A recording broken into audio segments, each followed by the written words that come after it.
on the eve of the Copenhagen Climate Summit, which is the largest environmental gathering in human history. Yes. And it's coming up in Copenhagen, Denmark.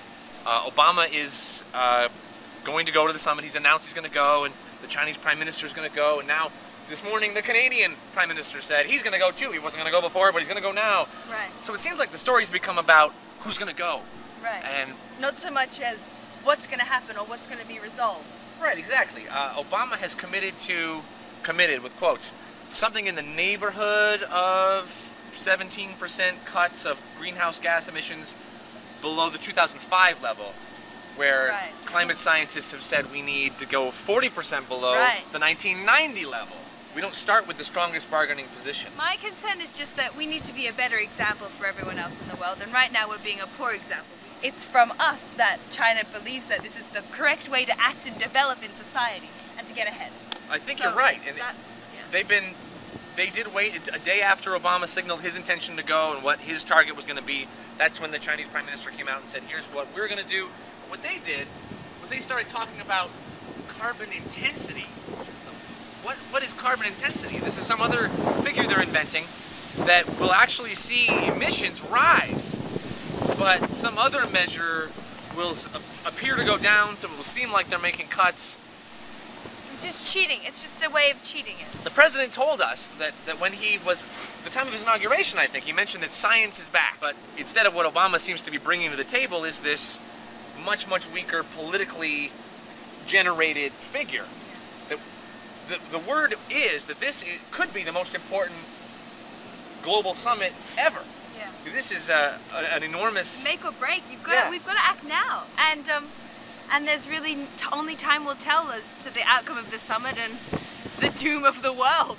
Right. The World Bank says $100 billion a year investment is required to help those people who are becoming victims of climate crisis, desertification, flooding. And third world countries that are being affected the most.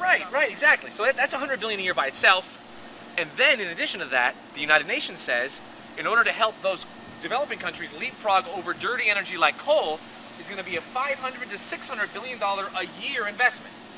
And the United States says, we'll maybe toss you $10 billion a year. What? What are you talking about? And in addition to that, we've heard stories recently about climate reparations that the first world should pay to the developing countries. Because 75% of the pollution has come from us, but 75% of the harm has fallen to them. Yeah, so we need to do what we compensate. We need to compensate. Right, it's the polluter pays. That's a principle from jurisprudence. The polluter pays, or you break it, you buy it. Well, we've been breaking the climate, so do we not owe a climate debt to those countries that are suffering as a result of it? How can that be done when we can, look at the state of our economy now? Do you help yourself before you help others? It's just a very selfish thing. But helping others is helping ourselves in the long term. Yeah. The Bolivian climate negotiator has called for a Marshall Plan for planet Earth. That's what these kind of investments would be that benefit everybody.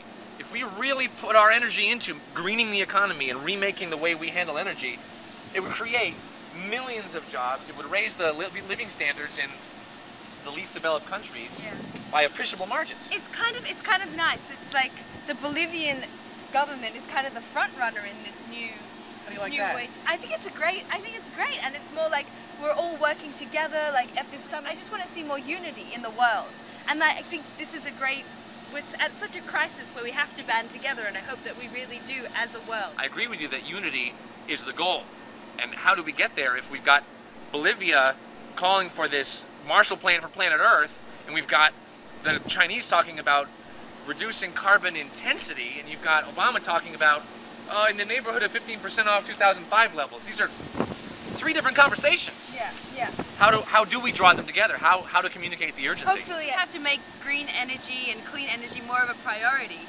and I think that's where you, as a citizen of America, has the power. Yeah, that's you.